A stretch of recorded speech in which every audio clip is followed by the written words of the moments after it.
Deuce and more. Deuce and more.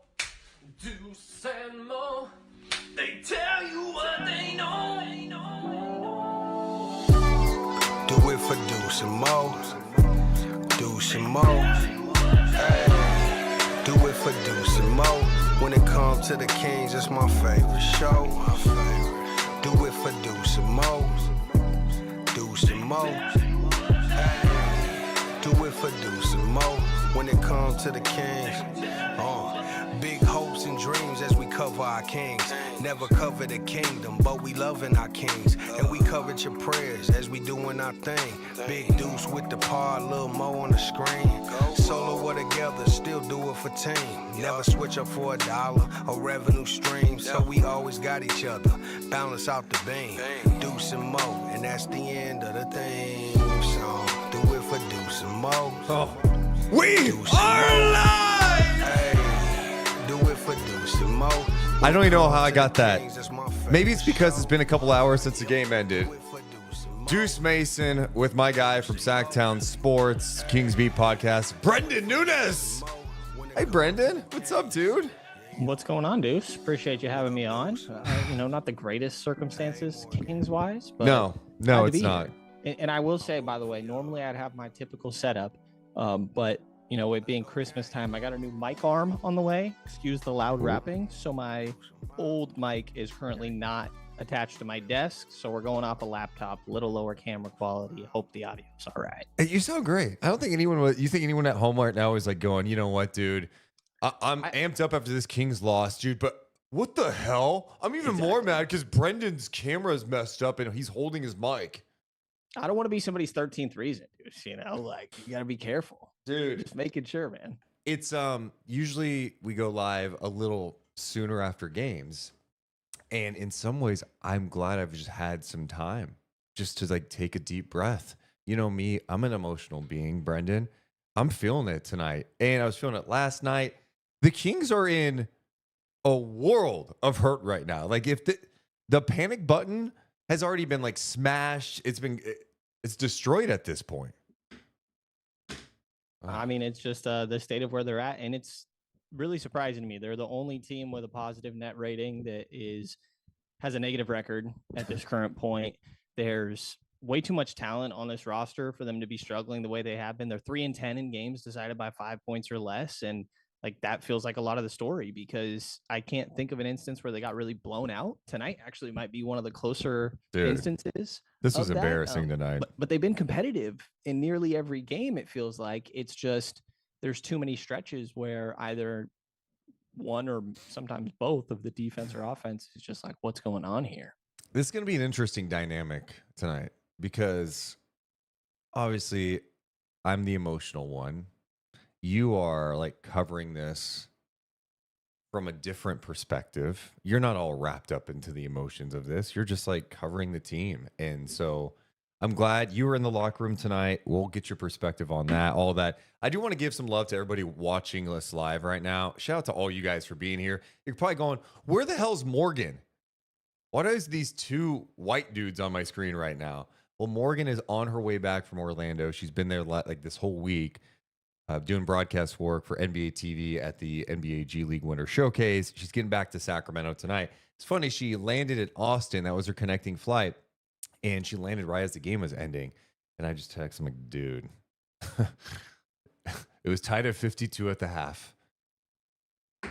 Yeah, they lost that bad. What was it, 73? Was it 70-43 in the second half? 70-43? Yeah. Not great. It's, another one of those stretches. It felt like I actually thought the beginning of the game was solid for them. And they were, about even with the Pacers for most of it. But given that the last 3 games, it was just horrible starts, I was like, all right, that felt like progress. And then they just did it in the third quarter instead of the first, really. Ball movement seems to go away. Turnovers pick up a little bit, even though that wasn't a huge issue in this one. And yeah, they're in a tough spot right now, 4 in a row.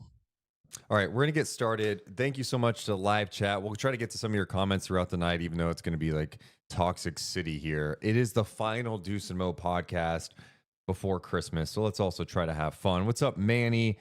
We got Charms in the building. What is up, Sam? Cameron, Kings play-by-play. Hey, Johnny. Ashley said lie to me and say the Kings won. Yeah, the Kings won tonight. Huge win over the Pacers. If that makes you feel better. Tyrese Halliburton looked miserable on the sideline throughout the whole thing. Oh, dude, Tyrese, I think it was like his first few attempts. I'm like, oh, man, not looking good. This is not good at all. Is this going to be one of his bad games on the road like he's been having? And then he was fantastic. So, oh, man. Yeah, Morgan was working with Sauce Castillo tonight. What's up, Langston? What's up, EG? What's up, Kristen, Chris? All right, let's get started. Deuce and Mo podcast featuring the ultra talented Brenden Nunes. Coming down 3, 2, 1. Hit my music. Deuce and Mo. Deuce and Mo. Deuce and Mo. They tell you what they know. Deuce and Mo. Deuce and Mo. Deuce and Mo. The podcast that you know. Oh boy, welcome into the Deuce and Mo podcast. I messed up the intro, Brenden, again for the second straight night. I'm so used to hitting this one button that shows just the screen in here. I meant to go to the other one. So I'm going to do something that Morgan would be really irritated with. I'm going to do that intro again. Okay. Never happened. And you can make fun of me for it too. You're allowed to. I would never do. You can talk shit to me. Trust me, with Morgan, I would not live that down. So I did think you were better than that for what it's worth. You know what? I'll take it. All right, 3, 2, 1. Hit my music. Deuce and Mo. Deuce and Mo. Deuce and Mo. They tell you what they know. Deuce and Mo. Deuce and Mo. Deuce and Mo. The podcast that you know. Oh, welcome into the Deuce and Mo podcast. No Christmas beam for the Sacramento Kings. In fact, it was one of their ugliest losses of the season. All of a sudden, they have dropped 4 in a row. This time, the Indiana Pacers came to town. They're starting to turn their season around. They had won 3 in a row coming into tonight's game, and they took care of business. After this game was tied at 52 apiece at the half, the Pacers moved the ball. They attacked. They swung. They knocked down shots. They hit a season-high 58% from the field, while Sacramento mustered a season-low 36% from the field, and the Kings were just absolutely embarrassed on the home floor, 122-95. They are now 6-11 on the home floor. The only other team with 11 losses on the home floor, the Washington Wizards. The Kings are 13-17. It's a mess. They probably needed a move 3-4 weeks ago, and now they are absolutely spiraling out of control, and who the hell knows what's in store. We're going to try to figure it all out tonight. I'm Deuce Mason, normally joined by Morgan Reagan. She is off tonight on her way back to Sacramento from Orlando, where she's been doing broadcast work for the NBA G League Showcase on NBA TV. So I'm joined tonight by one of my favorites who covers the Sacramento Kings and the NBA for Sactown Sports. You can also check him out on the Kings Beat podcast. The one, the only, Brenden Nunes. What's up, people? Come on, crowd. Give him some love. Yeah. Got big shoes to fill with Morgan, and Deuce said nobody was going to be on me. People are on me for the lighting over here. I'm looking real pale. I swear I got a little more color in person, But yeah. I don't blame him. I'm glad to be here, man. I'm going to try to match your energy best I can, even though it's a high bar. No, you be yourself. You be yourself, because honestly, I'm the one that's over the top. When things are going super well, I'm fired up. When they get low, I get really low. And right now, I do feel really low. I would say this. In some regard, I'm glad we're starting the podcast now, because in the minutes after the game and driving back, I was definitely in my feelings about things, because I don't handle uncertainty well as someone who's born and raised in Sacramento. So there's so many layers to go over, and I'm fascinated to get your perspective, not only on tonight's game, but big picture stuff, right? It's been a wild week for Sacramento. Think about this. It started Monday, right? Against the Nuggets. Was that Monday? Whatever day. Sure it's Monday? It started earlier this week with a loss to the Nuggets when you're up 10 with 3:55 to go. You lost to your old head coach, Michael Malone. Then the hated Lakers come to town, knock you around for 2 consecutive games.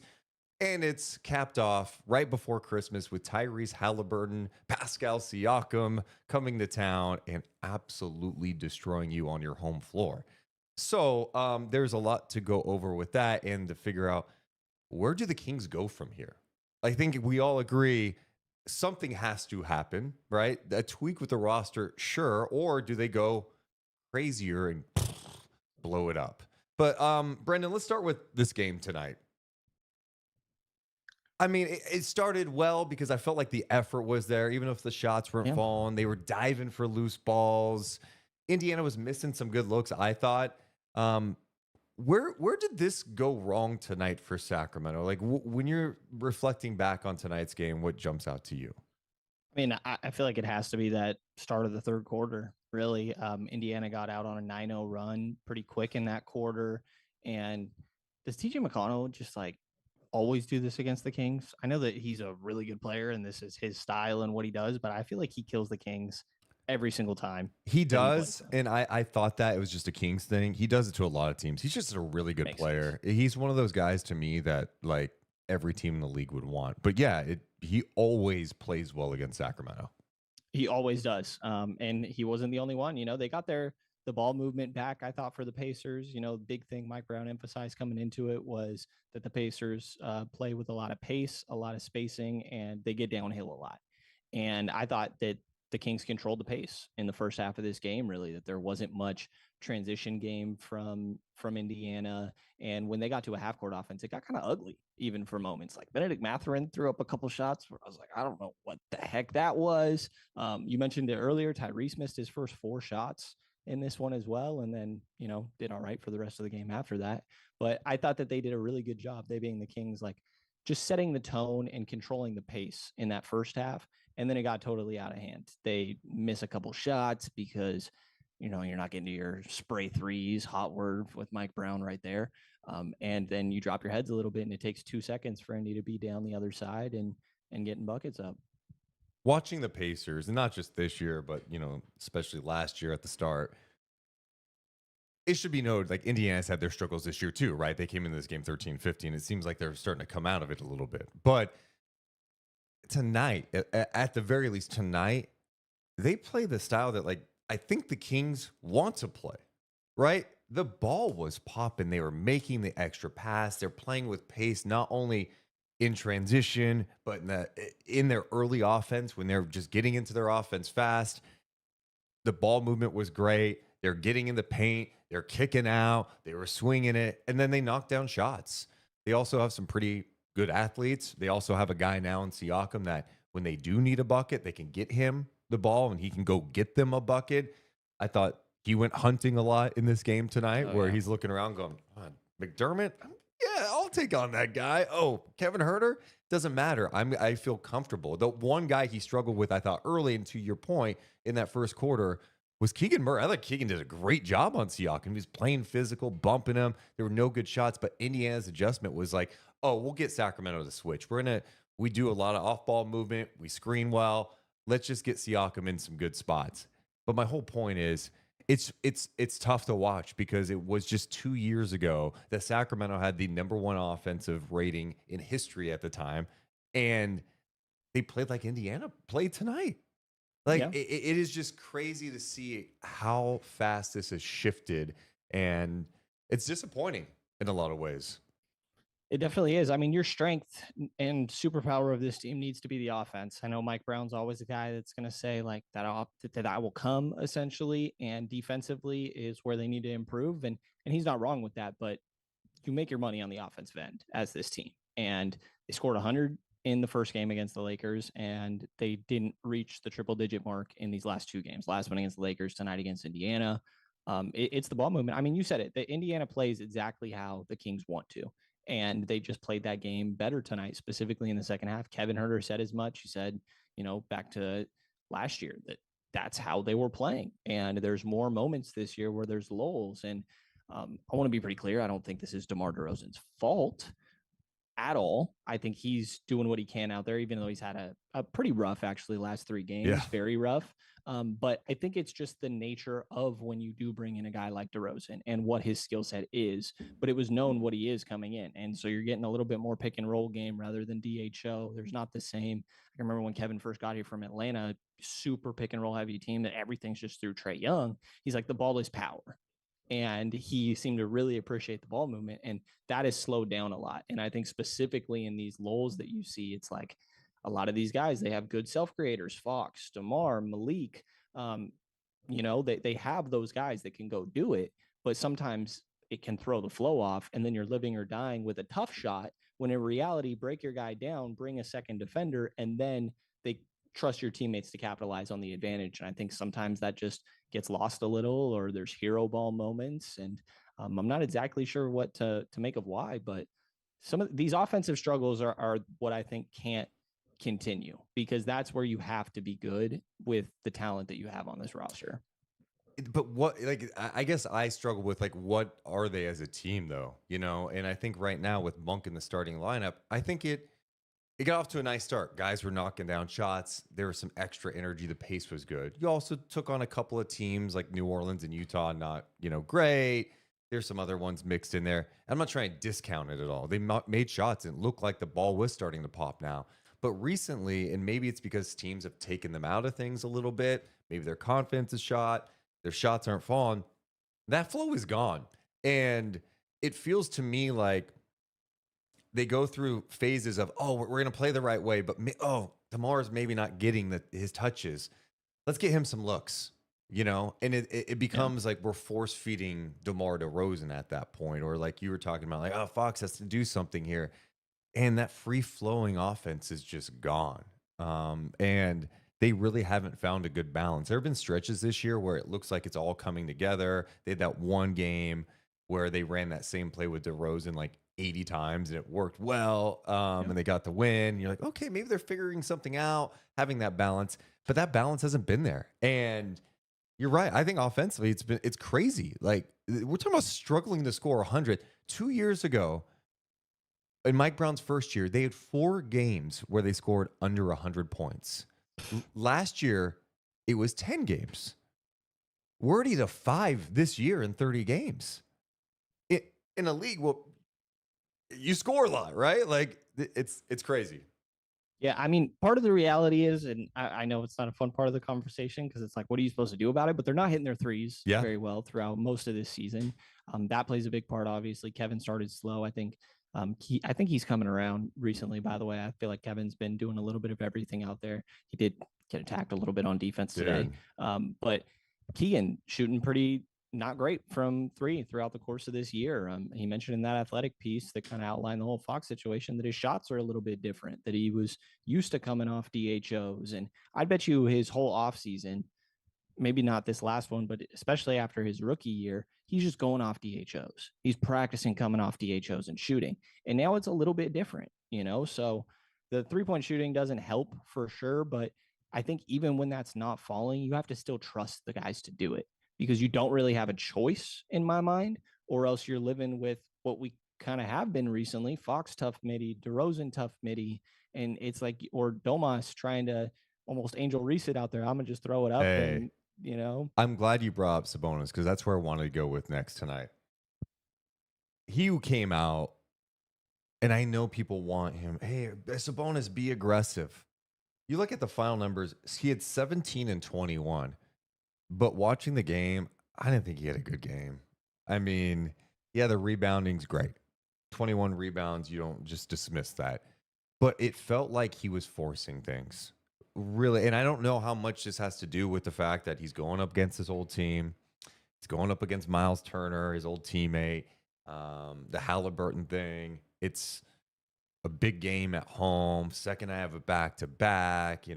It's you've lost 3 in a row. If he felt like he had to do that, but that's where it goes back to the same thing I'm talking about, like the flow. Like, you're attacking some of these shot blockers the last couple of games, like Anthony Davis and Miles Turner, in like ISO situations where those guys are like, you're not even making me work.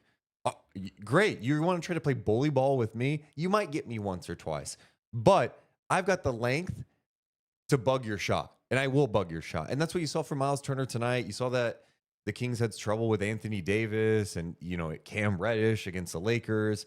Rui, like, I don't know. It just felt like tonight specifically Sabonis was forcing it too much. I mean, he was launching threes like more than he ever has, which I know, you want him to do that, but it just didn't feel like it was his type of game tonight. I'm like, where's this guy been?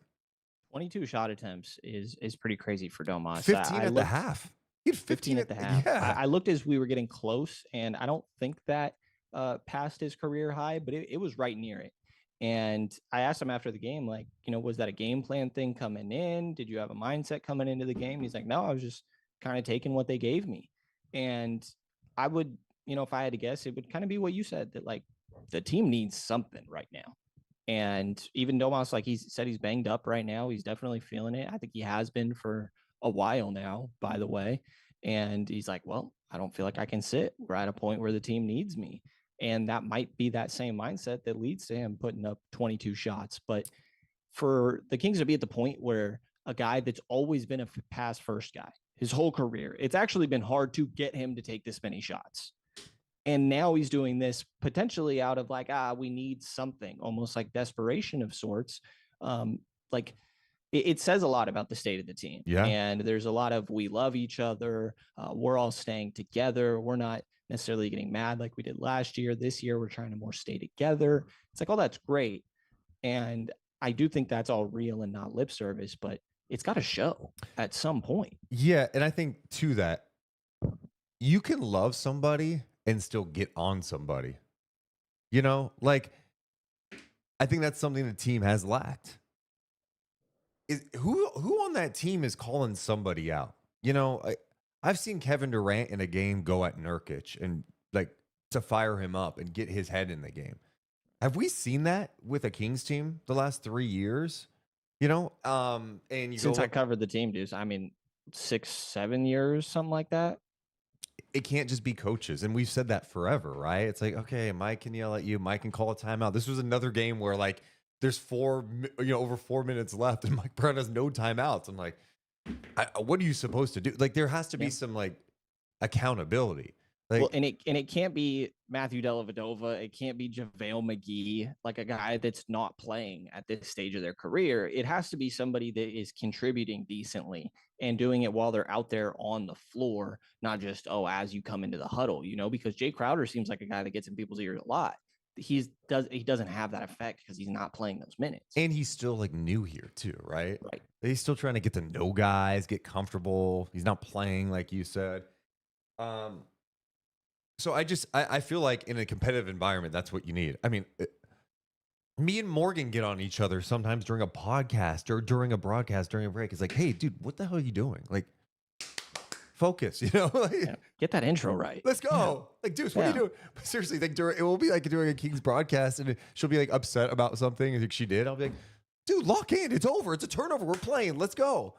Is Chelsea competitive with that stuff? I bet so. Chelsea's so chill, dude. Chelsea's the best. Okay. Yeah, Chelsea's great. Morgan's great too. But I was just saying, like, obviously we've worked together for a long time, so the dynamics different. Chelsea's so chill. She's great. Yeah. Where was I going with that? Yeah. There's just no one is like, I have not seen anyone get on a teammate, and I'd love to see that a little bit. The other thing I was going to mention to you, I noted this early in the game. Look, I like Tyrese Halliburton as a person. I like him as a player. I talked to him before the game tonight, so I'm not trying to act like I'm shit talking here.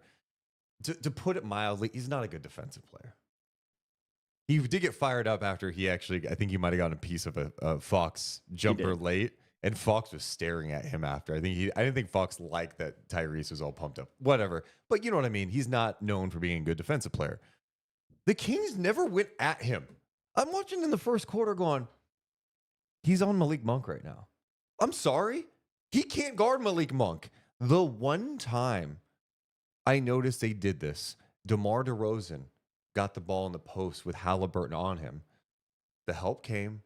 DeRozan made a pass out to the top of the three-point line. They swung it around, and it led to an open three that was made.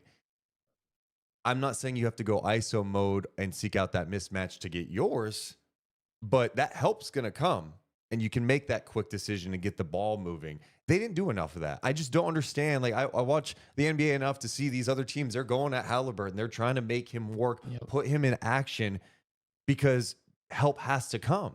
And when help comes, that means someone's open and you can get the ball moving. Sacramento didn't do that tonight. And it just was surprising to me. Yeah, I mean, and because Indiana did the same thing to them. But Sacramento was switching a lot out there too. Kevin Huerter's getting attacked. Yep. You know, Doug McDermott getting attacked. Trey Lyles getting targeted in switches, you know. And yeah, Tyrese should be that guy. Indiana was switching a lot of stuff too. I would think that maybe like the flow offense that they still try to run a bit, which to be fair, Indiana does the same thing. Yeah. Makes it not as natural as like just as simply Tyrese was guarding Keegan at the beginning of the game, which is one of the things that drives me insane, by the way, is that Chris Paul, Tyrese Halliburton, you're hiding guys on Keegan Murray when he's like 6'8". At one point he drove to the basket and he tried to go like through Tyrese and got kind of flustered, wasn't even that close. I'm like, dude, you gotta be able to overpower these guys. But yeah, I mean, I think that they should have gone at that mismatch more for sure. And you mentioned it before, but like they're going out, not even just not going at the weak link necessarily, but they're attacking the totally wrong guys. Anthony Davis specifically in those Laker games, it was really a problem. And then it happened against Miles Turner tonight too. It's like you have the isolation scoring at some point. Hey, this is the mismatch. Screw this play. Yeah. Just attack it. Keegan, come over here. Let me get Tyrese on. Because that's the one thing I have seen watching Tyrese when Indiana is going through their challenges sometimes throughout the season was he's getting frustrated because he's getting picked on, right? He's getting frustrated. And then on the defensive, on the other end, teams are being more physical with him, bumping him, that you can get him, you know, maybe make him like less engaged into the game. He's thinking about other things. And they didn't do that tonight. Yeah, and he was 0-4 at the beginning of the game. It felt like you kind of had a chance to take him out of it a little bit, really, and just didn't happen. He ends up started 0-4. He made 5 of his next 6, including a bunch of those from 3. Step backs, feeling good, you know, talking crap. And dude, he and TJ especially killed at the him. end of the game when he was on the bench while everybody was going crazy. By the way, that Jarris Walker play, what was that? What was that? This man threw it off the backboard. It makes me think of that Shumpert story where he talks about Kobe saying, hey, you had a good game at the end of the third. And this is the same play he did. Throws it off the backboard, catches it, throws it to the corner. And it was like, oh my God, they're getting like, dude, they're stunting on these guys right now. What is happening? I mean, they literally did. That's what teams are feeling like right now coming in here. I mean, that's the other thing that needs to be talked about more, right? Because if some fans aren't locked into the entire NBA, you're going, oh, the Nuggets, you know, they're really awesome. And the Lakers, they got LeBron and AD, the Pacers, they went to the conference finals. No, like these teams that the Kings just played have been struggling. I mean, Denver, after coming to Sacramento and somehow escaping with a win when they were down 10 with 3:55 to go, they lost their next game against Portland. Tonight, they barely escaped in overtime in New Orleans. Like it was a crazy game. And then you think about the Lakers, they've had major issues. LeBron like dipped out for like 8 days. They were scuffling. And then the Pacers, who like, I know they've looked like they're turning around now, but they've had their issues too. So it's interesting that Sacramento hasn't been able to capitalize on some of these teams' issues who are also in a fragile state, right? It's not just Sacramento here, like the only team in the league scuffling a little bit right now. You're seeing it with Denver and Minnesota and the teams I just mentioned. And Sacramento just hasn't been able to capitalize at all. It seems like it doesn't even matter who they play. It doesn't. It's going to be the same game no matter what. That at some point they're going to have an extended lull that's going to be half a quarter. And no matter what, who has a big lead by even the third quarter, that it's going to be close. If the Kings have the lead, they're going to give it back up. And if they're down, to their credit, they will always fight and give themselves a chance, I feel like. And again, tonight, very bad example of that. But it feels like for the most part, it doesn't even matter who they're playing against. Through 30 games in Mike Brown's first season, they were 17-13. Last year, through 30 games, they were 18-12. This year, they're 13-17 and getting just booed. I mean, there's a lot of interesting things that happened during the game tonight. The boos, for sure. You heard right behind the Kings, near the Kings bench in the Kings tunnel, Keon Ellis chants at one point because Keon Ellis, who, in my opinion, the last couple of games has brought like a lot of energy and life to Sacramento. He did not see the floor until the end of the game in a blowout tonight. Mike Brown elects to put Trey Lyles at the 5 in the backup spot over Isaac Jones. and he plays Doug McDermott over Keon Ellis tonight. And after the game, he said, "Oh, it's a minutes thing." My pushback on this, Brenden, I don't know where you used to weigh in on this. You could play more than 8 guys. There's no like law that says you can't play more than 8. And I understand you got to juggle minutes, but I'm even thinking the other night, Doug McDermott plays against the Nuggets. He had some nice moments, right? He scored 16 points, and then he doesn't even play the next 2 games, right? I wonder what Doug's thinking at that point. And then Keon, who I think has had some really nice moments against the Lakers when the Kings were trying to make some sort of comeback and make some noise, he doesn't play until late in this game. What do you make of Keon not playing tonight? Yeah, I think there's an aspect of some guys are just clearly higher on the pecking order. Like when it comes to him versus Kevin Huerter, I think that at this point, it's pretty obvious that Kevin Huerter has a much longer leash than Keon does and is allowed to get away with a little bit more. And, you know, I got at in a bunch of stuff. I think we were both at in a handful of these things of like, why is nobody asking specifically about Keon is that Ellis from Benny? Is that guy Benny? Probably. I think probably. Yeah. Shout out Ben. Shout out Benny. But he gave his answer. He said that Doug McDermott played and it essentially took minutes, and Trey also playing the 5, by the way, essentially took minutes from Isaac Jones and Keon Ellis because he wanted a bit more shooting. He thought that the shooting that McDermott provided in the Denver game was valuable. And but just to be clear, the instant response is that Keon is a 40 whatever percent 3-point shooter. No, the other response is it was valuable against Denver, not valuable against the Lakers in those 2 games. Right. Or also like that Denver game where he was kind of getting cooked on defense. You know, there's a little bit of both sides there. But what I will say about the difference in 3-point shooting is like, yeah, Keon, very good catch and shoot 3-point shooter. Doug McDermott is sprinting full speed through everything, shooting off. And so I think that's a different type of gravity and spacing. I'm not saying I agree. I just tend to always try to understand the other person's logic. And I think there is one there for Mike, but like not for not playing Keon at all. The 18 minutes of Doug was tough. I thought there were stretches where it wasn't like, oh, you just need him because he's at the 4 right now. It was like he was playing the 3-4 necessarily. And you also have another bigger guy out there. Like I thought that Keon could have got some opportunity. And I was also a little surprised that he came on in the garbage time minutes. It means nothing, but like typically I feel like Mike won't put a guy out there if he's typically a rotation guy. Didn't play that night in garbage time, but whatever, semantics doesn't really matter there. I think Keon should have got more run than he did, but I can follow the logic a little bit. The Doug thing I do want to mention tonight. I see what you're saying with the spacing thing, the movement, and you saw it a little bit tonight early. I'm like, okay. And he had a couple that went in and out from beyond the arc. He also had a nice strip of TJ McConnell and then dove on the floor for a loose ball. I'm like, there you go, Doug. That's how you're going to stay on the floor if you compete like that. But yeah, I just think Keon is like too good of a player. And I understand he's not perfect. I think some people look at him as like, dude, he's just a stud and a half and he's got to be out there. There's only so many minutes for sure, but he does enough good out there that to me outweighs maybe some of the bad. And I think he's been improving on some of the things that haven't been strengths of his, right? Like being comfortable with the ball, making quick decisions. Sometimes it's inconsistent. And even defensively, he probably fouls too much.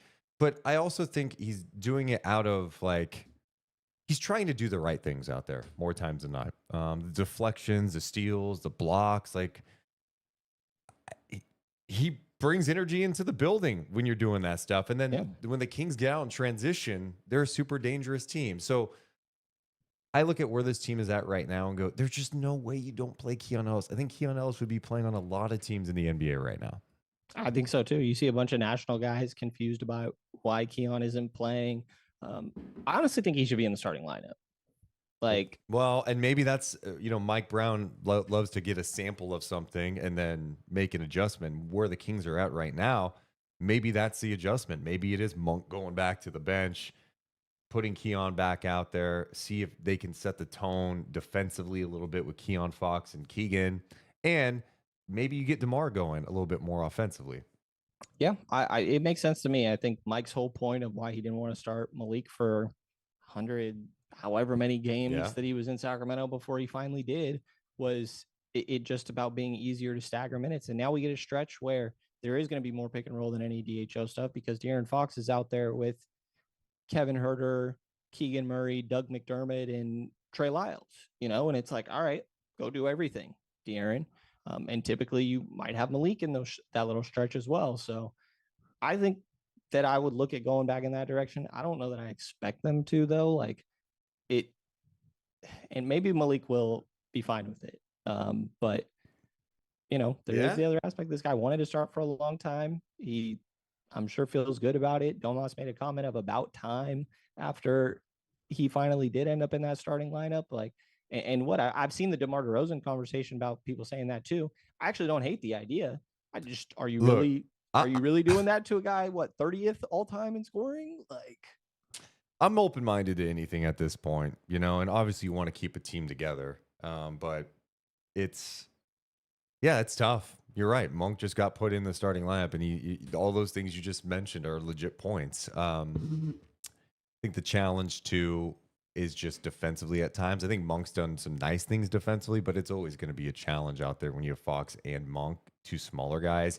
At least with Keon, I know he's slightly taller, I think, than Malik. A little bit longer, I think. Maybe a little bit. Definitely length. And I would that's say like plays bigger, more physical, but super handsy. Yep. Man. A couple of things I wanted to bring up too. Points in the paint tonight. Sacramento in the paint, 19 for 47 in the paint, 40%. Sabonis in the paint, 7 of 18, 38% in the paint tonight for Sabonis. That was one of the things when I was like, hey, just a mindset thing coming into the game. He even chuckled at himself. He's like, a lot of them were my own misses that I got back up. True. At least he admitted that. It was tied at 52 at the half. Second half, 70 to 43. Indiana shot 67% in the second half, 8 of 17 from 3. Sacramento shot 31% in the second half. What's crazy is Indiana had 5 turnovers. Sacramento had 6 turnovers. Sacramento scored 0 points off the Pacers' 5 second half turnovers. 0. Indiana scored 11 off the 6 Kings turnovers. Yeah, I mean, that's just a being locked in thing, right? That's supposed to be the easiest part of the game for the Kings, in my mind, is once you get that turnover. I don't know how many of them were live ball necessarily, but once you get that, get out and run. Even if it's not live ball, like get out and run, especially that unit that we mentioned with like just Fox out there. It's a younger group for the most part. Get some pace back. Malik can do that. Domas can do that. There's so many guys that can do that. And they just did not play very fast. You have to score in transition. And I thought their transition defense has been really good for most of this season too. Wasn't great tonight. I mean, it wasn't good against the Lakers either. No, it wasn't. Like James was asking about them giving up in that third quarter post game. And I think he has every reason to. Like it did sort of look like that's what was going on. Looking at some of the lineups too, because we've been mentioning Doug getting minutes tonight. It's a little bit confusing to me. Mike Brown does talk about defense a lot, right? Anytime people bring up offense, there is some pushback on like, but if we get the stops and fight through and compete, we can win games. All right, shots will fall. We'll trust shots are going to fall. We'll create them, play the right way. The offense has been a problem recently, so I do understand maybe leaning toward offense. Here's what I don't understand, though, is like I think it's really tough to play a lineup where Herter and Doug are on the floor at the same time. That's really challenging. Yeah, with what, like Trey Lyles at the 5 sometimes, or like Domas. Yeah, let me look at some of the. There's a lineup that had Fox, Herter, Doug, Keegan, and Lyles. Then you had Fox, Herter, Doug, Lyles, Sabonis. Fox, Monk, Herter, Lyles, Sabonis. Yeah. So you have 3 players on the floor that Indiana can be like, give me that guy. 3 at the same time. Like they need wing and forward help so desperately. And I forget what it was we mentioned earlier that's been the same thing over and over. That's another consistent since at least Mike Brown got here, and it really predates that, Casey Okpala, Mo Harkless, you want to go further back, Daquan Jeffries, like they're not Juan Toscano Anderson, Jay Crowder, now Doug McDermott. Like these guys are not the answer, and they need more wing and forward help. And there's no two ways about it. That's just a fact to me. And I feel like that's been the case for a while. And at some point you got to pull the trigger, and there's a ticking clock now with Your point guard. Yes, let's talk about that in a second. Do you have anything more on tonight's game that jumped out to you? Like any notes that interested you or anything else we like missed? Not necessarily. I'd say Malik in the locker room post game said that, he thinks he's going to step up a little bit more. And I think that he meant like vocally. And I think he is a guy that could get on people, like we mentioned earlier, of who's going to be the one to get in people's face, really hold the people accountable. And obviously, when you do that, you have to also be playing at a level yourself and doing all the things you're trying to get at people on other people about. But I think Malik could be that guy and step up. Maybe I'm going to look out for him to talk a little bit more moving forward. He already talks a lot, but in an accountability fashion. They need that. They need that for sure. In the comments, Shortcake, Brenden, you need a new light. You are looking extra pale tonight. Wow, Should I try to change these colors while we're here? Dude, it's not that big a deal, but you are getting roasted Manny. Very pale. It is pale. Watch. All right, we're getting the close-up cam. It's a trap. You mean he needs a better camera, LOL. I do need a better camera. See, these are way worse. This is great camera work by me. Well, I don't know, man. I don't know, man. By the way, I don't care at all. But people like to roast. It's fun, man. Yeah. First of all, I also appreciate you doing this. You just worked a long day. You get back, and then you're hopping on to talk about this shitty ass game. No problem. Right before Christmas. Usually, I'm tuning in to these on my way home, trying to get a gauge. Make sure Deuce is mentally okay. I haven't. It's been up and down. Last night, did they play last night? It was last night. Yeah, last night. My God, last night was sadness. So many home games. Last night was sadness. The game before that was anger. Tonight is like, I think it's a little bit of both. I think you have balanced me out a little bit. I don't have Morgan here, prodding me or giving me a look. I don't know. I'm in a little bit of like there's a sense of panic going on here for sure. You know? Oh, there's no doubt about it. There has to be. Yes. Yeah, it's bad right now. There's no way you can say otherwise. And as it continues to slide, the questions become even more complicated. You know what I mean? One more thing. There's no clear right answer to like fixing it, right, Dave? So I think you mentioned it a little earlier, but it's like, are you going to fire someone? And what, you're going to fire a front office member a month before the deadline? And what's that do? Come in here? What's that do? Like, to me, I go, okay, some fans are going to be happy. Does it make you better tomorrow? No. And I can't think of an interim head coach. I've asked people this. Okay, actually, the two that have been mentioned to me of interim head coaches that have been successful. Joe Mazzulla, who got it going into the season, by the way, and just inherited an already great team, said, we're going to keep doing what we're doing. Doesn't count. And the other one was Ty Lue, who, by the way, had LeBron James on his team. He replaced and David now Blatt. We know in hindsight, Ty Lue is an amazing coach. But no interim head coach is coming in here and turning this around. So it's like, in my mind, either you have to make a trade. I don't see how it's any other way. I feel like for 2 years, I've been okay with Monty is opportunistic. Monty and West, this front office, opportunistic. Patience is understandable because your next move, you don't have much wiggle room after the fact. You're in a spot where you kind of have to be desperate, which is a scary spot to be in. But I think it's just kind of the reality, unless you're whatever with De'Aaron wanting out. Here's my thing with this, though.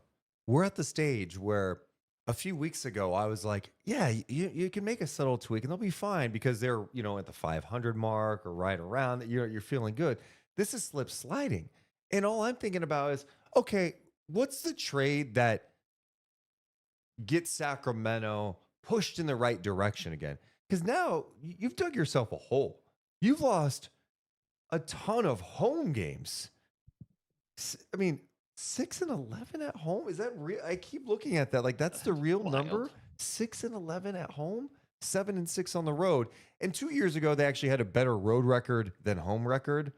In the year they won 48 games. So the home thing has been an issue, but this is like a large issue. This is one of the worst home records in the NBA. So I guess my question is like, is there a tweak that can really pull this together? Is it enough? And I know it's not even technically Christmas. There's a lot of season to go. And you look at the West, and there are other teams who are, fighting, and they're having issues too. But it just feels very daunting for Sacramento. Is there a move to you that you think of, or a player that could help swing things back in a good direction. I mean, Cam Johnson definitely stands out. I'm getting a little, I don't know. I feel like somebody else is going to outbid them for Cam Johnson. It's going to be expensive. Yeah. And you only have so many assets to work with. I kind of laid it out today. I think they have 3 first-rounders available to them, but one of those would have to be a swap. They have 2 second-rounders available as well. And like those second-rounders are where when like backup center was mentioned in that Athletic article, right? And I started looking at like Nick Richards today or Jonas Valanciunas. And it's like, well, it's going to take you 2 seconds. It's like, okay, well, then you don't have any more seconds to work with. And Dennis Schroeder was just got for seconds, like seconds are valuable, I think, to get these fringe guys. But for the first, like, does John Collins do something? I think what you also have to believe is that, yeah, the player is going to be productive. He's going to be a rotation guy. Maybe you slot him in a starting lineup, whatever that may look like with who moves to the bench. But you have to also hope it will give this team a bolt of energy, that like it will re-enhance the belief in this group. Because as much as these guys will all say, we believe in this group, we're talented, the play on the floor does not show that there's a level of belief. Now, maybe the fight back, you could argue that exists a bit there for sure, but I think that it could re-spark the energy that this team could have. I feel like there's been years where we've seen, how much different did De'Aaron Fox look right before Tyrese Halliburton got traded and right after that deadline? I mean, remember he had like an injury going on and he decided that was the time he was going to take and whatever, he did have an injury going on. But then Domas comes in, there's the infamous picture of him hugging Domas. Like the energy changes with everybody else around you too. And, I don't know how reliable that is to bet on, but I feel like you kind of have to. And maybe that's, I don't know. I guess I'm to the point. I just feel like it's all wishful thinking, I'm usually the optimistic person. This is the issue, right? What? Like, what else do you do, though? The options are you blow it up or you make a tweak. And here's my thing right now, because this isn't just like a normal situation where, hey, it's like, hey, everyone's under contract. Everyone's happy. We're just scuffling right now. We might just need one tweak and we'll get it going. Your point guard, De'Aaron Fox. There's been a lot of talk about him this week, right? The stuff in The Athletic with Rich Paul and meeting with Monty McNair and Wes Wilcox and the question of what's next. And then you see the players that were listed. I'm not sure that's moving the needle that much, right? With some of those guys listed. And so let's say you make that move and you get hot and you get to the first round, but then you get knocked out in 6 games. Is that enough for De'Aaron to be like, I want to be here? And then do you want to give him a long-term deal if it only get to the first round? Or is he just going to want to go somewhere else and you trade him? Like, this is the tough part with where the Kings are at now. Is like, this is not a situation where De'Aaron's here long-term, right? He's got, what, a year and a half left on his deal? So, I don't know, man. Cam Johnson is interesting, but it's like, yeah, you were just talking about mortgaging some picks. All right, do you want to give up some picks for Cam Johnson and then you get eliminated? This is thinking optimistically. It fires you up and you get to the first round, you lose. Maybe you get to the second round, you give up a couple of picks to get Cam Johnson, and then De'Aaron Fox wants out.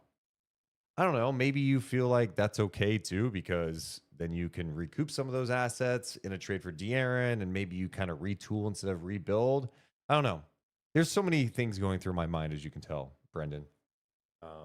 Yeah, I mean, there's a lot, and this is why the position is so tough. Like, you're kind of backed into a corner of making a desperation move, and those are obviously risky, as by definition, So would Cam Johnson in your mind? Would Cam Johnson in your mind?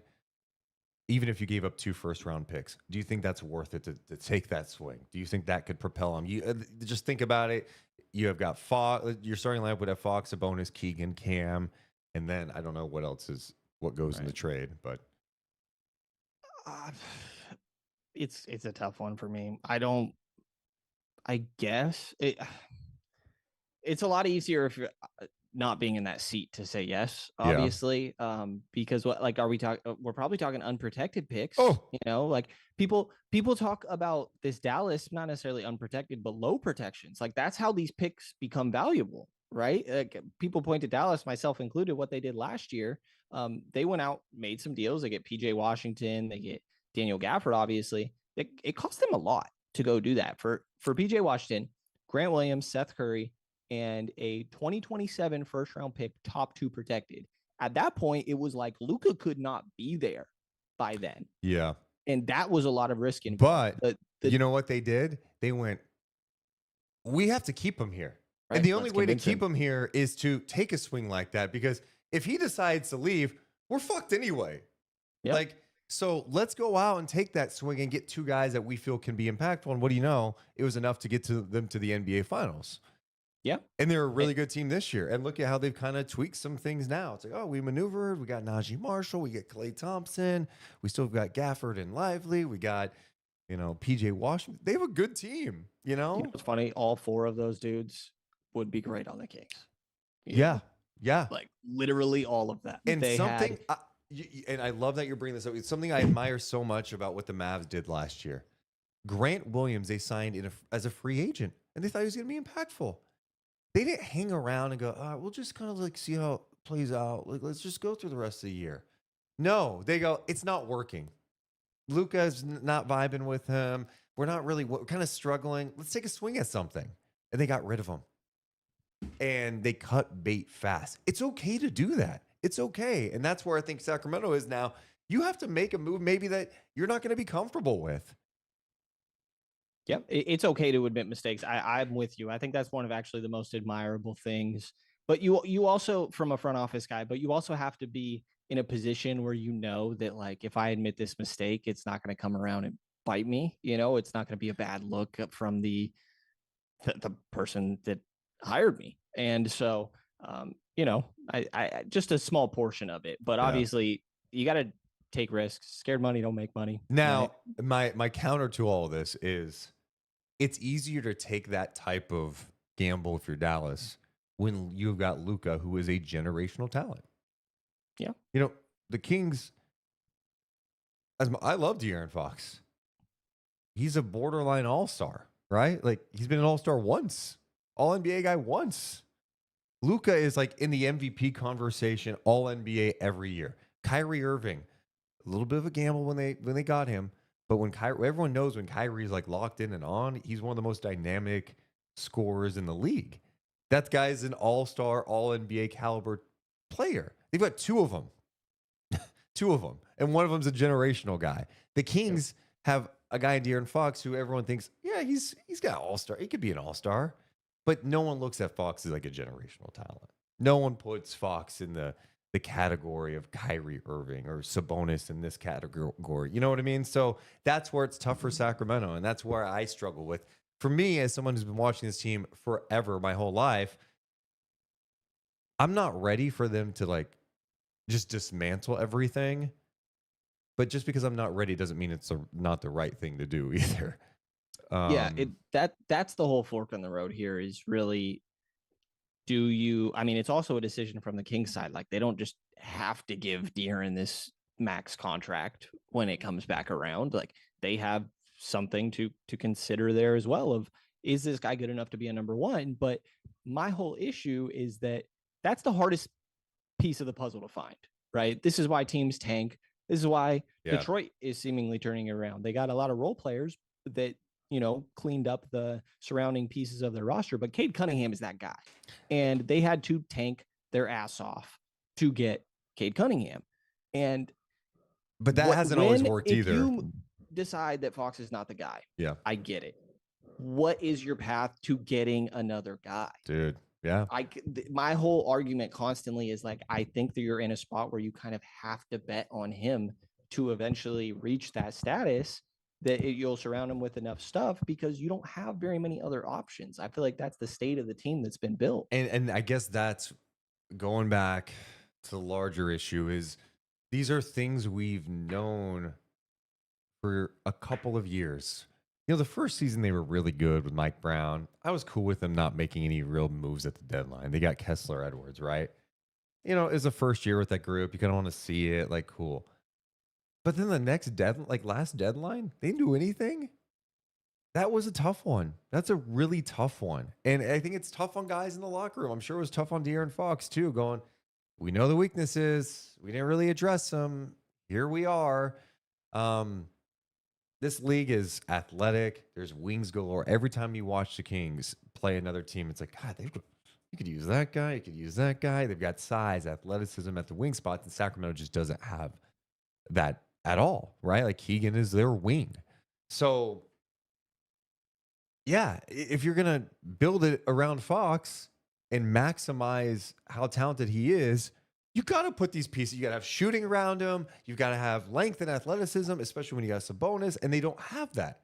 So this whole like standing pat thing, I don't get it. Can we entertain the idea of trading Fox real quick? Just because Sure. this has been, I mean, it's a real thing now. A big conversation recently. Say, I'm just going to throw out a random scenario here, right? Say it's Houston, and say that we're talking about Jalen Green and Tari Eason, and you plug that into this team. What is their future? What is the state of the team? Where do they go from there? Are you like, what position are you in at that point? Okay, can I get Jabari Smith too? Like, I would love that. It's you don't think that? I mean, in picks we're talking, which I think is a valuable part of this. You have more assets to play with things later. What's interesting? So Jalen is under contract after this year for just 2 more years. He signed a new deal to give himself flexibility. He's got a player option for the final year of his deal. Yeah, making 33, 36. Interesting deal. I mean, if I'm talking to Houston, I'm like, yeah, I mean, obviously Jalen I would be interested in. But I need some size too. And so your question is, would that make them? Yeah, like say replace it with Jabari if you want, but like insert above average young player X and Y and 2 first-round picks. And it's like, that's what I worry is then what's the state of the team? Like I genuinely think the best way, if you move on from Fox, fully reset it. But and I mean, you're talking about from the time everything. I've been here, they've given me any reason to think that they want to do that. No, and I think that's what's tough with where the Kings have been for so many years, right? Is like when you've been bad, I mean, they made the playoffs one time in 16 years, right? It's like 16 of the last 17 they've missed. It's really hard to sell like, hey, all right, guys, trust us. We're going to rebuild and do it the right way. It's a tough sell, but sometimes it might be the right one, I mean, you look at OKC kind of dismantled things interesting years ago, right? And it took them some time. I think it was a little easier for them to go in tank mode once they made the Paul George deal and they got SGA and those picks. Like that was unbelievable. I don't think that Houston, De'Aaron's not James Harden, but Houston recovered from that one fairly quickly. Yeah, I mean, uncertainty scares me, but I'm to the point now where it's like, dude, they're 13 and 17. Their peak with this group together, mainly, right, was 48 wins, which was awesome. And they lost in the first round. Last year, they lost in the play-in. Like, it's tough because you want to appreciate just being in the mix and being competitive. But if you're trying to build this out long-term and make it sustainable, you have to be honest. I mean, there's expectations. The reality is, even if you were like kind of down on this team going into the year, you weren't high in the DeRozan pickup, I don't know that you would predict that they'd be 13 and 17 right now. Like, I don't think so. I think you'd be like, oh, there are probably a couple games that are 500. Oh, they're a playing team, maybe. Right now, it doesn't look like they're going to have a shot at that, right? Man. Yeah, not really. It's a tough spot. It's the reality of where they're at right now. Yeah. But the crazy thing, Deuce, is that I keep finding myself thinking, and this, I guess, like coping fades more with each one of these losses, but I keep finding myself thinking, man, 1 win streak would do so much for this team. Dude, I'm with you. And I thought this chance at home was it. Like, I was like, same. Cool, this is a great opportunity. You've got the time off now after having such a condensed schedule. You don't leave California until you play Boston January 10th. And they had been playing some better basketball. Like, man, you should have got that Memphis one. But God, that Houston one was nice. And, they were scrappy in New Orleans. They figured it out. It's funny how this week went, right? They started this week at 13 and 13. And they were 3 minutes and 55 seconds away from being 14 and 13 if you beat Denver. what's it feel like? What's it look like had you beat Denver the other night? Yeah. And now you just feel like, or if you get the defensive rebound off Anthony Davis's missed free throw, do you get a look at it at the end? Yeah. Yeah. I mean, yeah, it's there's so many of those what if moments. And and I think that's where I think it's a struggle for some, because you mentioned some of the advanced stats and net rating, all this stuff. It's also like, God, they've been in a lot of close games. The fact that they played 30 games and 13 of them have been decided by 5 points or less. You're like, God, how are you 3-10 in those? That just seems impossible. Yeah. And it's the defense, like Mike Brown. I mean, again, Mike Brown will always point to this, and that doesn't mean that they don't know the offense is their strength, but I think they're, I'm ballparking here, but like 6th or 8th in offensive rating in the clutch, but they're in the mid-20s in defensive. And it's, the more reliable and consistent thing you can do on a nightly basis is play defense. You can always play defense. You can have the best offensive possession ever. Sometimes shots not going to go down. You're not going to be consistent if you can't. They're not a good defensive team as a whole, but you have to, in a close game, 2 minutes left, it's still going to be an impact. But like, Malik can do enough for 2 minutes, when it comes down to it at the end of a game, for them to at least not be as bad as they have been, is all I mean. I agree. I mean, I went back and did like a little breakdown on the Denver game, because Mike Brown was talking about the backdoor cuts. And so I went back the next morning, I was watching it, and I'm like, oh my God. Like, these were just like falling asleep. And you don't have to, you could be an average defensive team and be able to like prevent the things that happened that night. Yeah. That's one of those things, though, by the way, that's those details I feel like have been some of the issues so often this year, the rebounding, the turnovers. And I'm like, all I see in my comments, and I know people are like, ignore these things, whatever. Everybody is on Mike Brown's ass. What is Mike Brown going to do about these backdoor cuts? I'm not saying, like the Keon conversation we had earlier, I think that he's flawed. Don't get me wrong. He's not a perfect coach, but so much of it is effort and execution. And sure, maybe at some point that means you need to have a conversation of like, are they receiving the message? Are they listening? But so much of the execution, I'm like, guys, what is Mike supposed to do here? Yeah, and I think when you're at this point at 13 and 17 with expectations, right? You had DeMar DeRozan. People expected you to be better. Even if people were like, oh, that's kind of interesting fit, but God, there's a lot of talent there. The finger pointing is going to start. And now, with the way it's going, especially with all these home losses, it's like front office, De'Aaron, Sabonis, Keegan, he's not good enough, and Mike Brown. Well, the easiest thing you could do is fire a coach. That's right. Like, that's what teams do. It's like, it's easier than getting rid of you can't just like cut a player, counts against your cap. You could fire Mike Brown tomorrow. It's not going to hurt your cap. You'd have to pay him. Right. But yeah, I think it's one of the easiest things to do. Blame the coach. I don't like his rotation. Here's what I say. Go around the NBA. Go on every team's Reddit. Oklahoma City. I saw fans complaining the other night that Dagnall was not playing Aaron Wiggins enough, criticizing his rotations. OKC's a pretty damn good team. What did we say? Missoula gets criticized. Everyone gets criticized for rotations and stuff. I don't think Mike Brown's been perfect this year. I think my biggest thing with Mike this year is just the rotation. I would recommend just give a 5-game sample size of, you know what? We're going to stick with the same guys. 5 games. I just want to see it work. And even if they make mistakes, we'll talk about on the side. But unless it's like a blatant, lazy mistake, we're keeping them in there. You got to figure it out. We got to play through it. We need you. We need you to be productive. But there's just been so much yo-yoing. It's like, all right, the main guys are going to play. Everyone else, sit down and buckle up. You may be playing. You may not be playing. It depends on the night.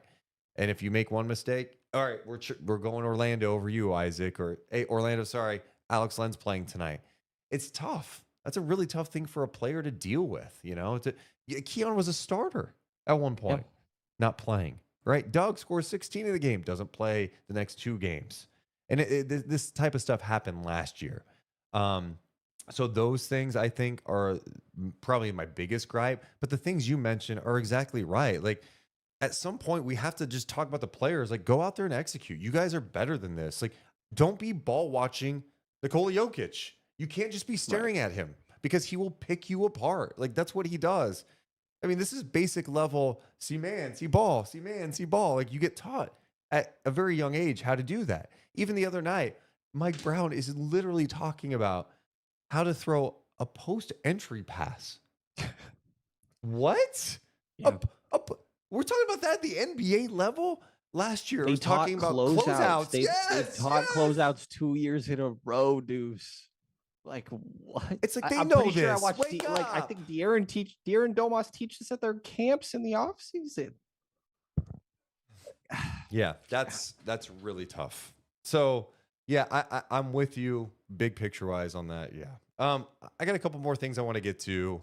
I also want to get to some final thoughts as we approach the holiday season with Brenden. I do want to say shout out to all the basketball sickos watching us live. I can't believe the live audience tonight. The Brenden Nunes pop is here. Can I get a hell yeah? Oh, dude, damn it, I have it queued up. Do it again. Can I get a hell yeah? Give me a hell yeah. You guys are the best in the chat. The poll question tonight was, what should the Kings do with the roster? The options: blow it up and rebuild, tweak things and address weaknesses. Those are the two options: blow it up and rebuild, or tweak things and address weaknesses. Brenden, the voting, 858 votes. It's 50-50. Wow. I would have thought we'd lean heavily towards blow it up. 50-50. Wow. Where do you lean at the moment? Think about that. But first, I want to mention that tonight's podcast is presented by our friends over at Mother. Hey, if you need an awesome meal, there's no better place than to go to than Mother at 2319 K Street. They've been in Sacramento for almost a decade. They wanted to represent Sacramento through their produce in a creative and casual manner. Their focus is on delicious food using seasonal and local produce. They got a Michelin bib, too. They're also big Kings fans. It's at a great location in the heart of downtown Sacramento, 2319 K Street. Check them out. You can also order online at mothersacramento.com. It's a great place to go before a game, too, because before Kings games, you get 50% off drinks. That's at Mother, 2419 K Street. We're also presented today by our friends of our Golden One Credit Union. Kings fans, this one's for you. Golden One is the official credit union of the Sacramento Kings. Scan the QR card on the screen or go to goldenone.com to see their range of products and services to help start your financial journey today. And how about these perks? Up to 50% off Kings home games through Golden One's online discount ticket portal, plus 15% off merch when you use Golden One's card at the Kings team score. Let me try that again for you guys. 15% off merch when you use your Golden One card at the Kings team store. That's how you win as one at Golden One. Also presented by our friends over at Northwest Exteriors. If you're looking for new windows, there's no better place to go. New windows, it's a big decision to make. But if you have like one of those old windows that are like rattling when it's windy out, or like in the summertime it's hot in your house, oh, why? Air is leaking in. People can just like open your window. You need new windows. It makes your house look sexy, makes you feel safe, and your energy bills will go down, down, down, down, down.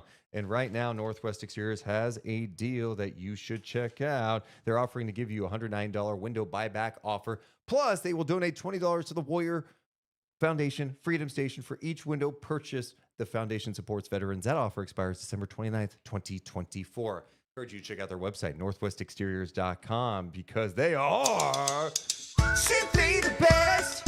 Trust Northwest. Hey, Brenden.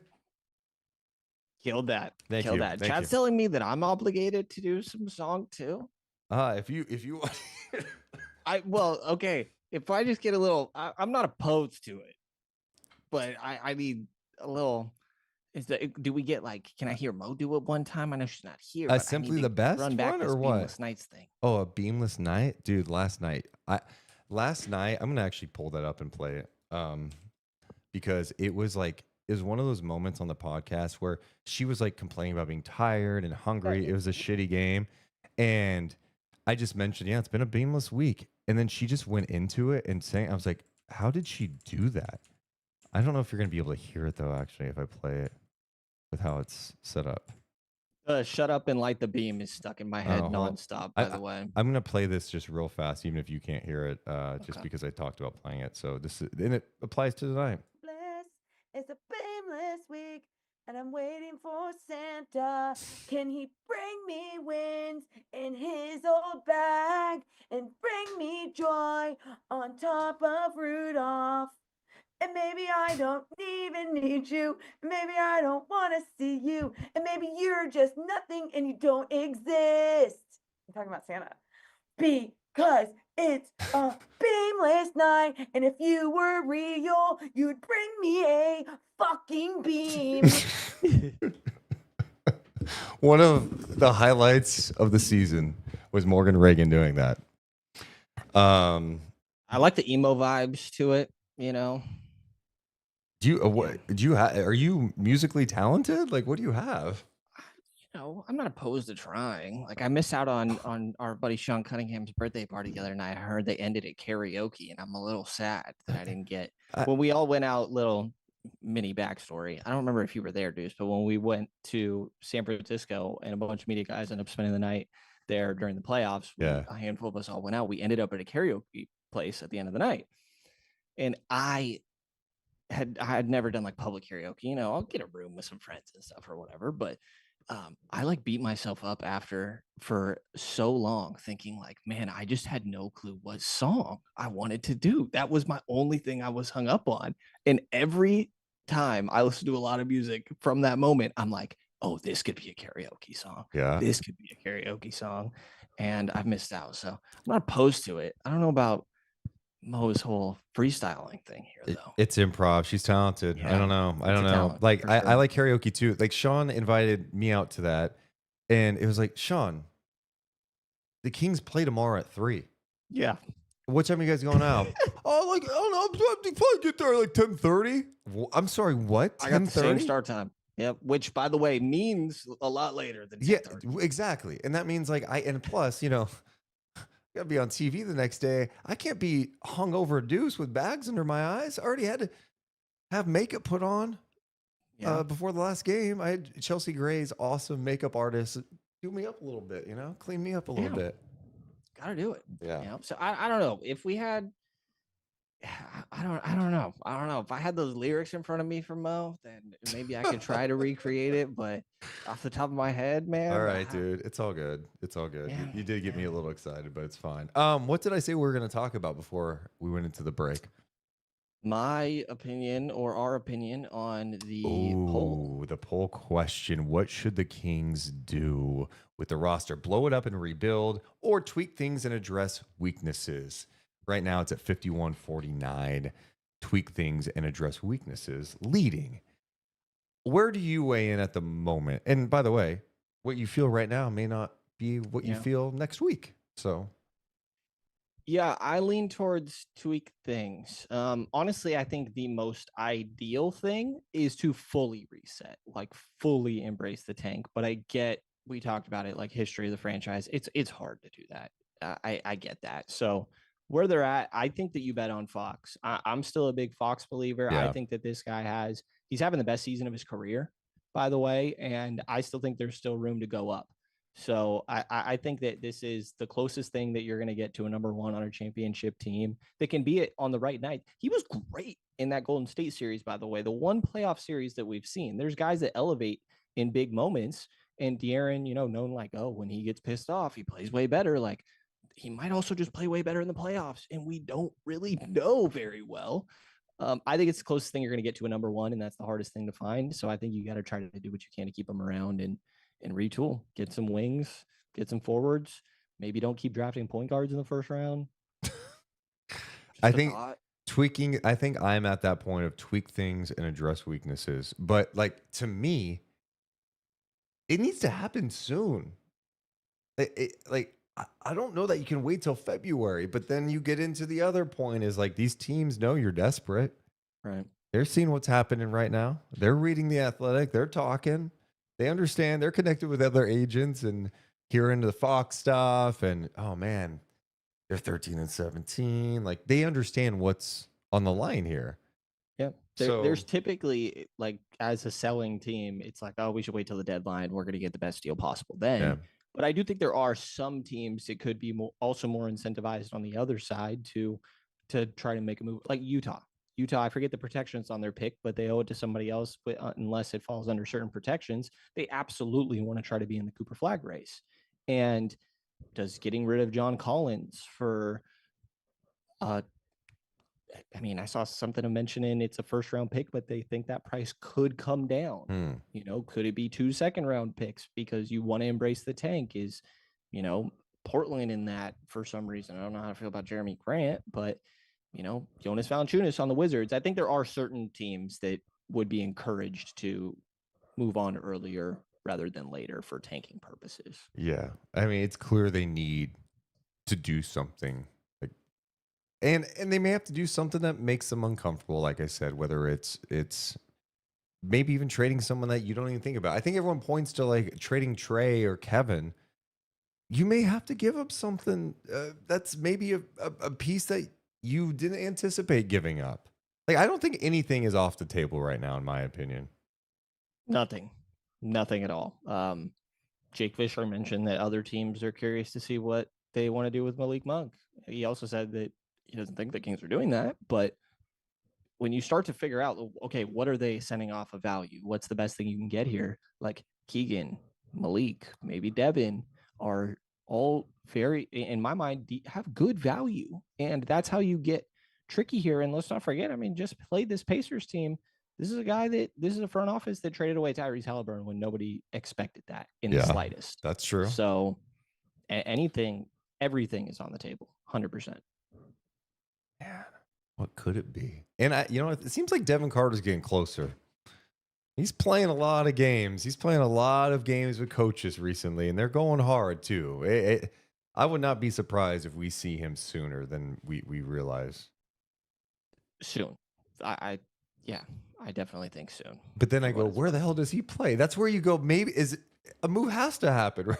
Like you're adding another guard. The Keon conversation we had, where how does Devin also factor into this conversation? When Devin gets to a point where, I mean, if he does become productive early, that's when we're like fully into holy crap, there's a logjam at guard. You need to balance this roster. God, now I get back to the optimistic side. I'm like, man, all of a sudden Devin's back. You make a tweak and you get new energy with Devin. He's out there dunking on people, getting stops, blocking shots, running the floor, hitting threes. And they added a wing too and a big. Oh shit. Yeah, we're back. Trey's played more than 2 games, and gets a rhythm again. By the way, people are like shitting on Trey online. I'm like, guys, this guy didn't play for almost a month. He wasn't very good. Don't get me wrong in these games, but he, if anybody, was the one I'm like, I get it a little bit. And last year he shot 38% from 3. I didn't feel like he shot that well last year from 3 because this year it's like down to like 33%. Yeah, but yeah, he's got a problem staying on the floor. For sure. So. Yeah, a little bit of everything. Groin, I think calf. He's got that little sleeve going on. A little bit of everything. And yeah, I mean, Domas, keep tabs on Domas. Domas been questionable coming into a few of these games. And I'm glad you brought this up because I think during the tough times and when things are going really poorly, we tend to like dismiss those type of things. Like, it doesn't matter. You're making excuses, if you acknowledge these things. I think that's another tough part for Sacramento. Their inability to close games and losing has put pressure on these guys to play maybe in games that they shouldn't be playing in. Like Sabonis is back, his ankle, then the Keegan thing. Keegan's like now LeBron, where he's questionable going into every game. And when you guys talked to him the other day before shoot around or after shoot around, he's like, yeah, I jammed it in the Houston. I jammed my foot in the Houston game. I'm like, that was December 3rd. You've been playing through this since December 3rd? Okay, well, I guess that explains maybe some of the things we're seeing, For sure. Domas had a back issue. I'm forgetting exactly how many games ago. Domas after the game tonight, like he got asked, were you surprised how much you play, or did you expect to play like this much being questionable? He's like, no, not really. He said he was pretty bruised up, but he's feeling okay. And for what it's worth, if Domas even admits that there's a little bit of something, then it's notable because he's one of those guys that's going to say, I'm fine, and De'Aaron does the same thing. But that means it's something. And the quote from Domas was, quote, we're at this point where I can't really rest, even if it's hurting. We've got to try and win games. And I feel like my team needs me. And props to that dude. He will play through anything, everything he can, and he's not like playing some soft finesse game. He is physical as hell. Yep. He's going to be out there every single night. You've got Fox with the hand thing that no one talks about anymore because he's just been playing through it. So Kevin I think had his AC joint, which was another shoulder thing right after having shoulder surgery this offseason. Malik missed a few games. Like, he missed 7. I think that there is somewhat of a belief that could be followed of they've had a lot of injuries. They're not shooting well, that things will straighten up. And I don't know that I'd bet on that, but I can get there, I guess. Winning solves a lot of things. It does. But they're not doing that right now. And the Pistons come to town. The Pistons, by the way, just beat the Suns the other night. I know we're going to wrap things up soon because you've been on away. You've been so gracious with your time. Phoenix is 11th now in the West. Phoenix is 14-13 in the West. Sacramento's 13-16, 2 games behind them. Minnesota's at 14-13. They're a mess.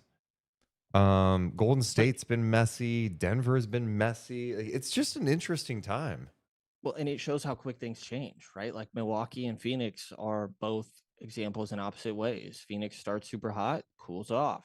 Milwaukee starts super slow, eventually heats up. Like, it feels like every year there's a team that is flirting with top of the conference in the first half of the season, and then they even out. Or there's a team that really slows down, and then you're like, gosh, they won 70% of their games post All-Star break or something ridiculous. And, you know, we said it, they're talented enough to be the team that turns it around, but they're definitely not giving you very many reasons to believe that's coming soon, if at all. All right, prediction time. Do they make a move in the next 2 weeks? 2 weeks. What if your phone goes off on Christmas Day and it's like, hey, the Kings make a trade? You shouldn't be able to trade anyone on Christmas Eve or Christmas Day. God, we're talking about it from our perspective. Imagine being the player. No, that's what I'm saying. I'm actually saying it from a player's perspective too. Yeah. No, can you imagine you're like sitting at home with the family and your agents go, hey, man, you got traded. Be so pissed. Be horrible. Hey, Merry Christmas. I guess there's no good timing. I see these companies like lay off people like December 20th. I'm like, Merry Christmas? Like, I know there's no good time, but like, we can't wait till Q1 for this? I don't know. Yeah. 2 weeks is mid-December, December 5th. I don't think it'll be by then. Oh, man. I think that, did I say December? January 5th. I would bet that you want to see that. Just see if it can get better. It's hard to make a deal right now, and you can find a silver lining. And let's see what we have with Devin. You said it. I think that he's close. I think that Devin's close. That can give you some sense of let's see what we have here before we decide what we view as expendable versus not. Are they going to shoot better? When is Trey going to catch a rhythm? Like, this is all coping stuff, but I think this is kind of what they have to deal with until it's hard to not do something closer to the deadline. Or maybe it's, actually, I'll change this. In the next 2 weeks, I think they'll get their backup center. Ooh. And this is just guessing. Okay. But I think that the bigger move, the more substantial move, that's supposed to be the one to kind of switch things a little bit, will come closer to the deadline. That backup big, Jonas Valanciunas. Yeah, or, Nick Richards. Valanciunas. And I like Nick Richards. I think he might. I don't know. That's interesting. That's an interesting name. The Valanciunas one, I've heard nothing but great things about him. Like, as a locker room guy, just like he checks boxes that I think maybe the Kings miss a little bit at the moment. Not only just like on the floor, but behind the scenes. Like, I know someone who was around him with New Orleans was like, he is the greatest guy ever. You also know the Sabonis connection is there. He is tough as shit. He's got the size. I don't think forgiven him for the Chimezie Metu incident. Never forgive him for that. I know. That's intriguing. Yeah, I mean, I kind of try to lay out a list of names because I'm like finally at the point where I'm like, all right, I need to really start thinking about trades here. And just like backup centers, trying to see different ideas. And, again, we're talking about backup centers, Yeah. like Chris Boucher, Dayron Sharp, mentioned Nick Richards, Daniel Tice, Mm. which, by the way, Thomas Bryant, I think, is an example of like a framework that we'd be talking here. Indiana just traded for him. It took him a 2031 swap. Like I think it doesn't cost you much to go get these type of guys in my mind. Like Duop Reith killed the Kings. Was that this year, last year, or something like that? Yeah, they don't play him. Yeah, so nothing great. I mean, Robert Williams could go into that conversation, but okay, guys. I like Big Val, and his contract's not crazy. I think it's what he's got like 2 years at 10. You can always move that. It's not that big. He also might be the only one. Like maybe you could talk yourself a little into like Boucher or Tice, I guess, but you could. I think try at least a little bit to play him next to Domas. I'm certainly not encouraging starting it that way or anything like that. People are, I'll move Domas to the 4. Absolutely not in my mind, but you could try it also a little bit. Make Sabonis' minutes go down so he doesn't play 37 minutes. Like you play him 32. Or make him not feel like, hey, I have to play even though I've gotten the shit beat out of me for the last week. Yeah. Take a game off. We got Valanciunas started tonight. Take a couple, we got a good week spaced out. We'll do that. Yeah. Because right now, hey, take a game off. We got Alex Len. Or no, hey, I like actually Alex Orlando. Len. But yeah. Oh my goodness, dude. Do you have any final thoughts? I don't. I have a really good time being on these things. I'm live chats are always fun for sure. I think that I keep waiting for something to happen. And each one of these games, it feels like, oh, is this going to be the one that's the final cherry? They're going to make some rash move. I kind of think if they were going to make a really rash move, that maybe it would have happened by now. And when it comes to like potential firings, I could be wrong. We could wake up tomorrow morning and who knows? Oh, please no. I know. So maybe I shouldn't have said that. But I think I'm waiting on the trade. And I do have faith that the trade could potentially make things trend in the right direction. Yeah. Whatever that may mean. I think the one good thing I'm trying to talk myself into is, well, it's going to be different no matter what. Something's going to give. Something's going to happen. Like they're not in this like, they're not like 18 and 15. We're like, I don't know, maybe they can stand pat or this is like, no. Like something has to change. They're 13 and 17 expectations. The Fox thing, like something is going to change. What's that going to look like? We'll see. But I don't think we're going to sit here at the deadline this year and be like, oh, the Kings didn't make any moves again, except they got Robin Lopez somehow again. You know what I mean? That's right. I forgot about that. Yeah. So Quan Jeffries over there in Charlotte, man. You never know. Bring him back. Wow. Brenden, I truly appreciate you spending some time. I know I've told you this before, but for the audience, Brenden is such a hard worker in this business. He's grinding. I think he's super talented. It's been fun to see like your journey, and you continue to just work and work and work. You're in Stockton, going to games. You're in Sacramento. You're practice all the time. I could tell you just want to get better and grow in this business, and it's been cool to just see your growth. So congratulations on all that. And yeah, you're really talented. I appreciate you, man. And not just saying this because I'm here. I've also told you this before, but I think you guys do like set the standard for what it's worth. And I'm big on a lot of my motivation comes from if I'm not feeling it in a moment, being like, oh, I know Deuce is working right now.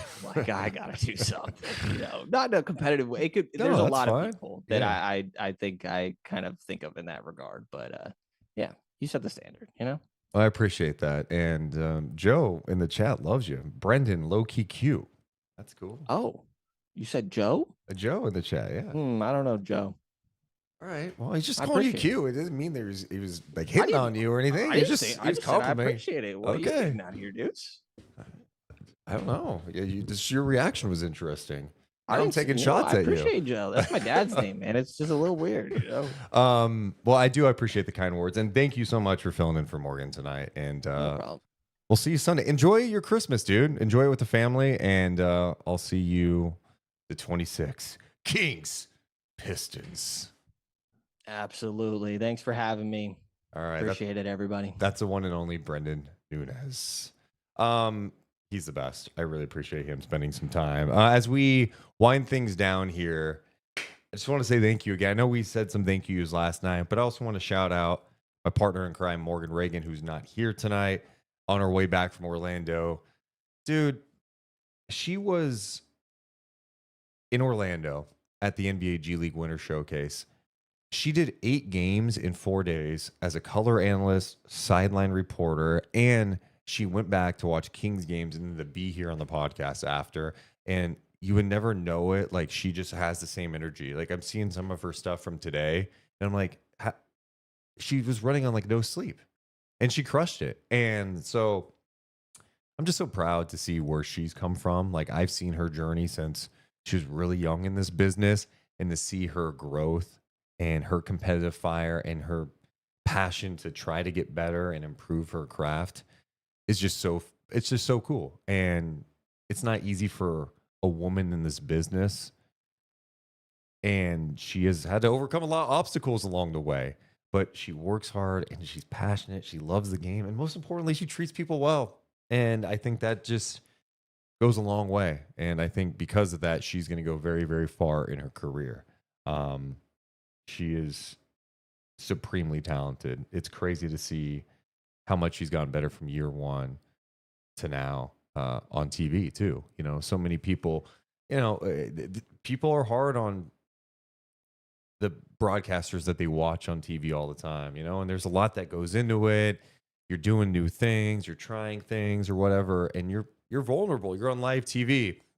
But she has grown so much, and it's been really cool to see. So I'm really happy for her, and I know she appreciates all you guys for supporting her too. Also, you guys are the best. I've made this very clear. I love Christmas. Why do I love Christmas? I don't know. It's just nostalgic for me. I like Christmas trees, Christmas decorations. I'm not religious, but God, I mess with some religious Christmas music. I like Christmas music, Christmas movies, not like cheesy ones like Home Alone, Home Alone 2. Lock it in. Jingle All the Way, The Santa Claus, Elf, The Grinch.